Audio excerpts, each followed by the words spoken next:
بسم الله الرحمن الرحيم.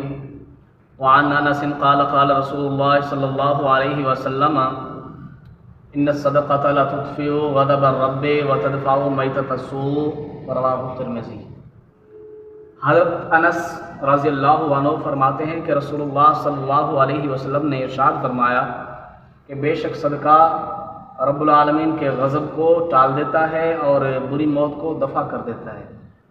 اس حدیث مبارکہ میں چونکہ صدقات خیرات کی فضیلت بیان فرمائی گئی اور بالخصوص بطور خاص دو فائدے ذکر فرمائے گئے. صدقہ اور خیرات کے عام طور پر کافی سارے فوائد ہوتے ہیں، لیکن اس حدیث مبارکہ میں جو فوائد ذکر کیے گئے ہیں وہ بطور خاص دو ذکر کیے گئے. فرمایا کہ اللہ تعالیٰ کی ناراضگی کو صدقہ ختم کر دیتا ہے، دور کر دیتا ہے.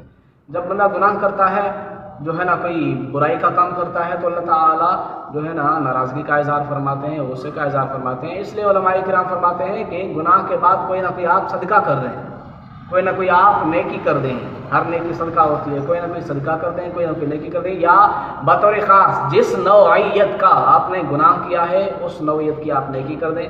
تو یہی نیکی ایسی ہے کہ اس کی برکت سے وہ آپ کا گناہ ختم ہو جائے گا، مٹ جائے گا. تو اس لیے اللہ کے نبی صلی اللہ علیہ وسلم نے فرمایا کہ صدقہ وہ چیز ہے جو اللہ تعالیٰ کے غضب کو دور کر دیتا ہے، ختم کر دیتا ہے. اور نمبر دوسرا وہ فائدہ ہے، فرمایا کہ بری موت کو دفع کرتا ہے، خاتمہ بالخیر ہوتا ہے. تو ہم میں سے ہر آدمی جو بھی ہم ہیں، تو ہر آدمی یہی تمنا کرتا ہے کہ ہمارا خاتمہ بالخیر ہو، کسی قسم کی ہماری جو ہے نا جنت جانے کی کوئی رکاوٹ نہ ہو. تو جب خاتمہ بالخیر ہو جائے تو ہر منزل، تمام منزلیں جو ہے نا آسان ہو جاتی ہیں. تو ہم جب اپنے اعمالوں کو دیکھتے ہیں تو مایوس ہوتے ہیں، اللہ تعالیٰ کی رحمت کو دیکھتے ہیں تو ہم پر امید ہو جاتے ہیں کہ اللہ تعالیٰ ضرور ہمیں جو ہے نا یہی سعادتیں عطا فرمائیں گے. تو لہٰذا یہی آسان سا نسخہ ہے.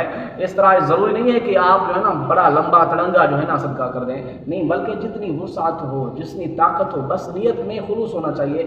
کتنا بھی چھوٹا صدقہ کیوں نہ ہوگا، کتنی بھی چھوٹی چیز کیوں نہ ہوگی، لیکن جب خلوص ہمارا بڑا ہوگا تو اس چیز کا اجر و ثواب اللہ تعالیٰ تمام بڑے سے بڑا عطا فرمائیں گے.